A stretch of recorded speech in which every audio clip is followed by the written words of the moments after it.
Je m'appelle Marilyn Moukouri, j'ai 37 ans, je suis française d'origine camerounaise. Je suis née dans le 91 à Orsay et puis j'ai grandi plus dans le Val-de-Marne. J'ai grandi dans un environnement très solaire, très animé. Ce qui m'a été transmis, c'est une culture de groupe. J'ai un souvenir de fête, de nourriture, des odeurs de nourriture.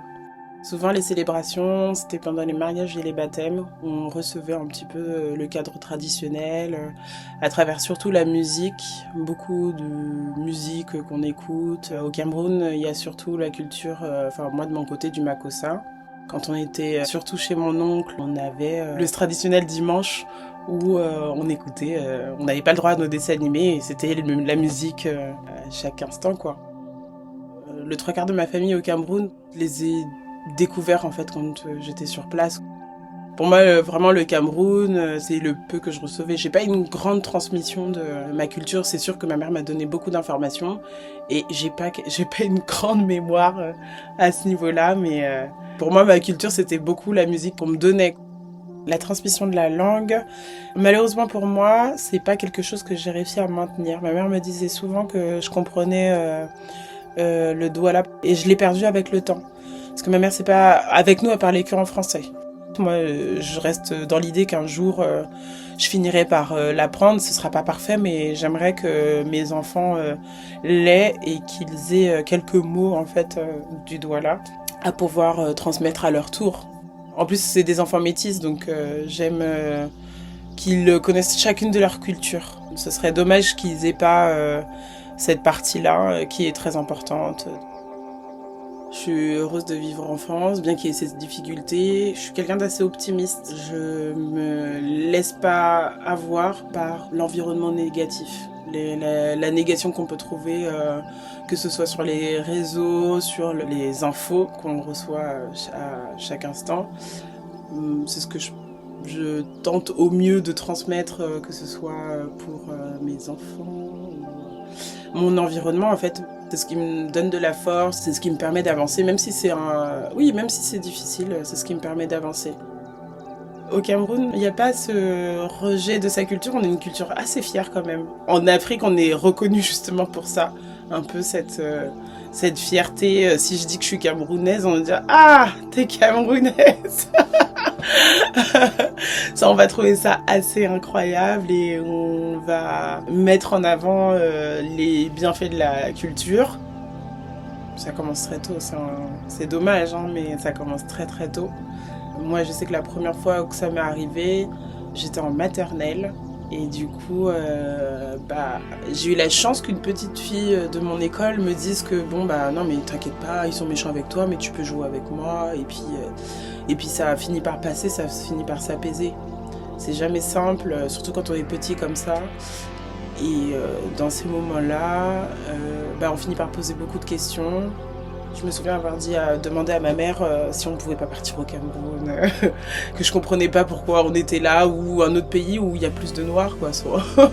Ce serait plus simple. On est tous les mêmes personnes, c'est qu'une couleur de peau. Au final, si certaines personnes n'arrivent pas à le comprendre, tant pis leur face. Faut continuer d'avancer, faut pas avoir peur en fait du rapport aux autres. Avec le temps, on n'a plus envie de se victimiser. On passe par cette phase de victimisation où on se dit c'est injuste et en fait il faut pas. Il faut rester fier de sa culture, de sa couleur, de son esthétique. On n'apprend rien sur les cultures africaines, rien du tout. Nous, ce qui nous manque aujourd'hui, c'est oser dire que les cultures africaines ou autres, en fait, se sont battues aussi pour la France. Qu'est-ce qu'elles ont apporté, quel soutien elles ont apporté. Assumer aussi le fait qu'il y a eu la colonisation, qu'il y a eu la traite des Noirs. Nous, c'est ce qu'on aimerait apprendre à l'école. C'est assumer tout ça, quoi. Qu'on ne soit pas mis de côté plus que d'autres.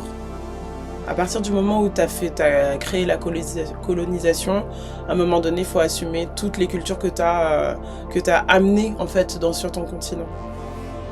J'excuse pas, comme on dit souvent, on n'excuse pas parce qu'il s'est passé des événements, il y a encore beaucoup de critiques à faire en tout cas sur la difficulté des clichés ancrés dans la société française. En fait, c'est qu'à un moment donné, les gens ils doivent apprendre à dépasser ça. Et c'est difficile parce que bon bah on reste quand même les étrangers, on reste une culture minoritaire, qu'importe d'où on vient, on reste minoritaire en France et c'est juste enfin en région parisienne, ça me paraît plus simple de pouvoir expliquer enfin de ne pas les excuser. Mais quelqu'un qui a du mal elle-même à s'instruire autrement que par la télévision, je vais pas lui reprocher tout de suite d'avoir un cliché sur ma personne. Je vais lui expliquer que bah en fait non, c'est pas comme ça que ça fonctionne. Enfin c'est dommage que tu aies cette vision là parce qu'elle est pas du tout elle est biaisée malheureusement. Faut arrêter de se dire que cette personne est complètement stupide. Non, en fait c'est juste qu'elle sait pas.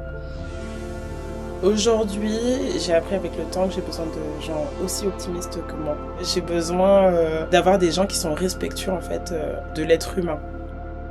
J'aimerais pour le futur que on apaise un petit peu les clichés, qu'on soit plus ouvert, respectueux, même si on n'est pas d'accord en fait. Par contre, avoir des bonnes discussions, savoir échanger, débattre avec des gens, c'est cool, ça fait du bien, ça permet de s'enrichir aussi, ça permet de savoir ce qui est bon ou ce qui est pas bon pour soi.